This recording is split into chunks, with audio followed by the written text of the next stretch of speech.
नमस्कार, आप देख रहे हैं इंडिया वॉइस और मैं हूं पूजा। स्वागत है आपका हमारी खास पेशकश व्यक्ति विशेष में। आज हम आपको अखिलेश के राजनीतिक गुरु प्रोफेसर राम गोपाल यादव के बारे में कुछ बातें बताएंगे, जिनके बारे में शायद आपने पहले कभी नहीं सुना होगा। तो क्या है प्रोफेसर साहब की खूबियां जिसकी वजह से वो बन चुके हैं अखिलेश के चाणक्य, आपको आज हम तफ्तीश में बताएंगे।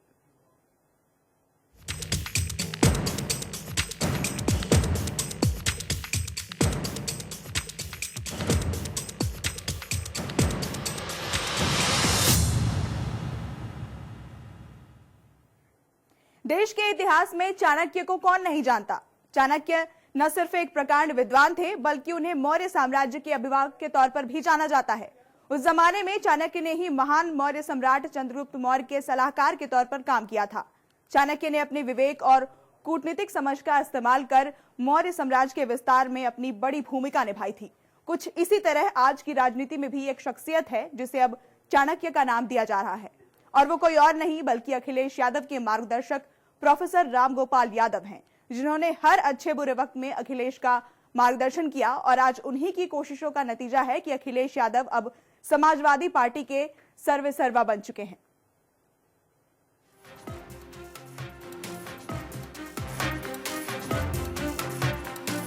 राजनीति में एक कहावत है कि राजनीतिक हवा के रुख को समझने वाला चुनावी नतीजों से पहले ही सत्ता की रेस जीत चुका होता है।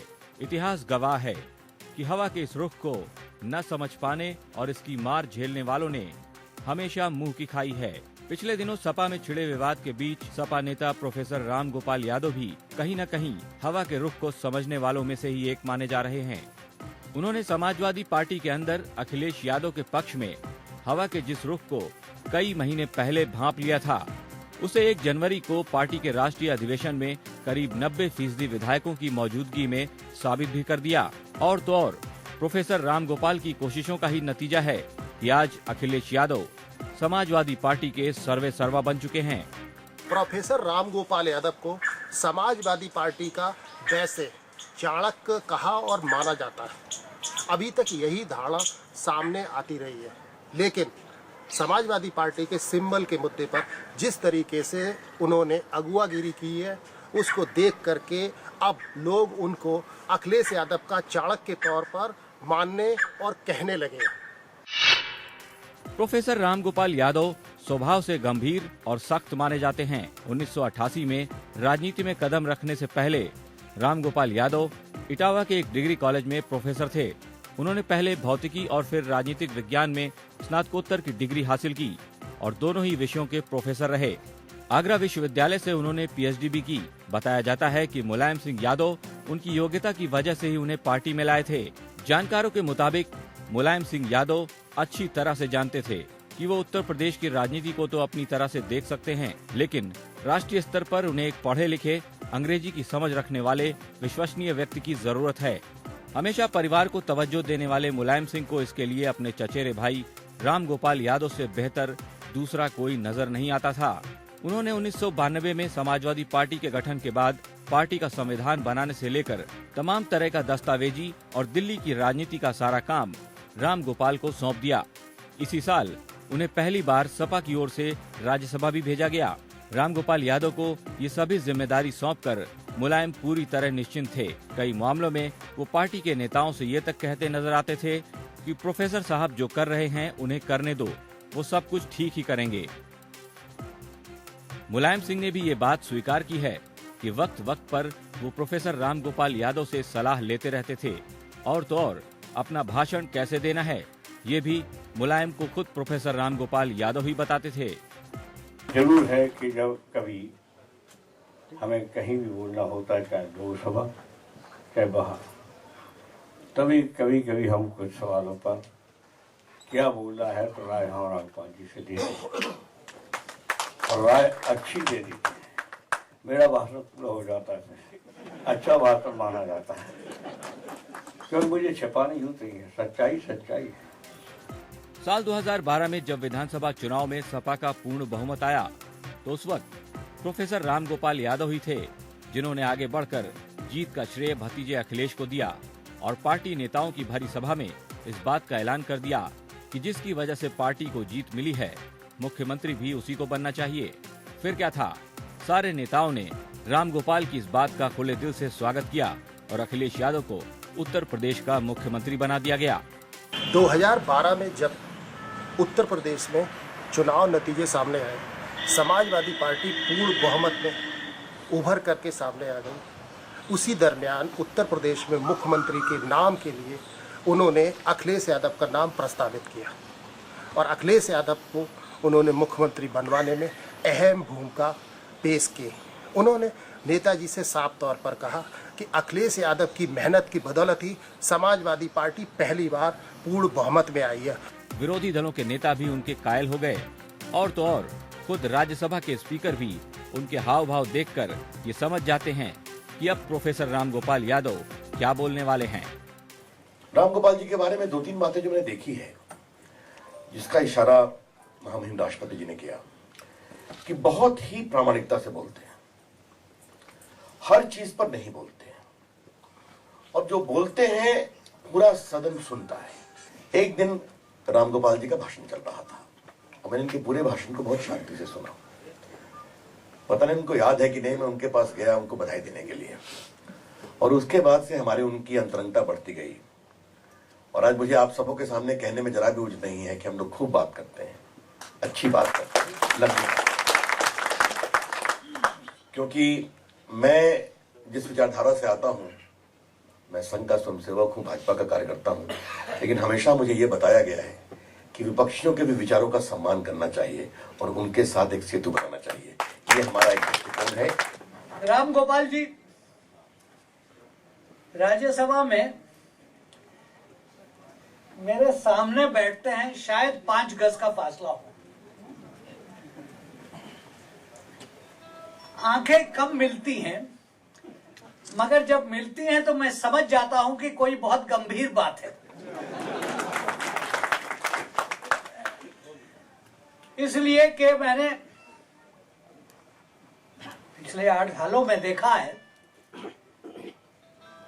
कम बोलते हैं मगर जब बोलते हैं तो किसी ठोस बात पे बोलते हैं और ठोस तरीके से। ऐसा काफी कम देखने को मिलता है जब स्वभाव से गंभीर माने जाने वाले रामगोपाल यादव कभी भावुक हुए हों। साल 2010 में रामगोपाल यादव की पत्नी का लंबी बीमारी के बाद दिल्ली के एम्स में जब निधन हुआ, तब उन्हें फूट फूट कर रोते हुए देखा गया। या फिर पिछले कुछ वक्त में जब रामगोपाल यादव को सपा से कभी बाहर निकाला गया तो कभी उनकी वापसी करवाई गई। इसे लेकर भी वो कई बार परेशान नजर आए। पार्टी कार्यालय पर बैठे रामगोपाल की आंखें कई बार नम भी हुईं, लेकिन इस सब से वो टूटे नहीं, बल्कि उनका हौसला और बुलंद हुआ। उन्होंने जो मन में ठान रखा था उसे पूरा करने की जिद थी और उन्होंने ऐसा करके भी दिखाया। उनके स्वभाव की तस्दीक पार्टी के ही कुछ उनके करीबी नेता भी करते हैं। मंजिल कहाँ है रामगोपाल जी की, उसको यकीनन वही तय करेंगे, लेकिन मंजिल पे न पहुंचे उसे रास्ता नहीं कहते। मंजिल पे न पहुंचे उसे रास्ता नहीं कहते और 2-4 कदम चलने को चलना नहीं कहते। रामगोपाल जी की जिंदगी की शुरुआत से लेकर अब तक ये अलग कि उनकी उम्र कैसी लगती है और कैसी नहीं लगती, एक ऐसा संघर्ष का जीवन जिसने कलम पहले दिन अगर उठाया तो उसमें सदाकत थी, दूसरे दिन उठाया तो सच्चाई थी और तीसरे दिन कलम उठाया तो समाजवादी पार्टी की विचारधारा थी। ऐसा माना जाता है कि यादव कुनबे में रामगोपाल यादव के बाद सबसे पढ़े लिखे शख्स अखिलेश यादव ही थे। शायद यही वजह थी कि रामगोपाल यादव से अखिलेश की नजदीकियां बढ़ीं। रामगोपाल ने भतीजे अखिलेश की प्रतिभा को काफी पहले ही पहचान लिया था और उन्हें इस मुकाम तक पहुंचाने की मन में ठान भी रखी थी। वो उन्होंने आखिरकार पूरा करके भी दिखाया। अपनी इन्हीं विशेषताओं की वजह से अब प्रोफेसर रामगोपाल यादव को अखिलेश का चाणक्य कहा जाने लगा है। इटावा से दिनेश शाक्य के साथ bureau report, India voice.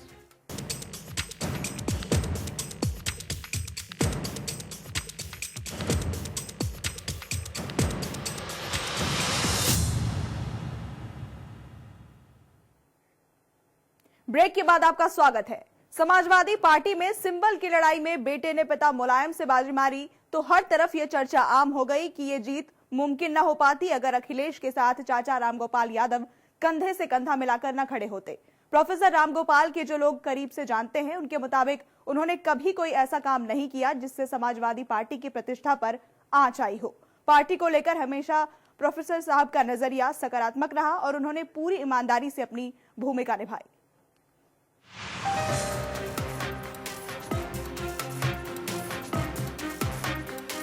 Professor Ramgopal Yadav पिछले 2 दशक से भी ज्यादा के वक्त से समाजवादी पार्टी में काम कर रहे हैं, लेकिन इसे उनका निस्वार्थ सेवा भाव नहीं तो और क्या कहेंगे कि जिस पार्टी के लिए अपनी जिंदगी के इतने साल दे दिए, उस पार्टी से कभी अपने लिए कुछ भी नहीं मांगा।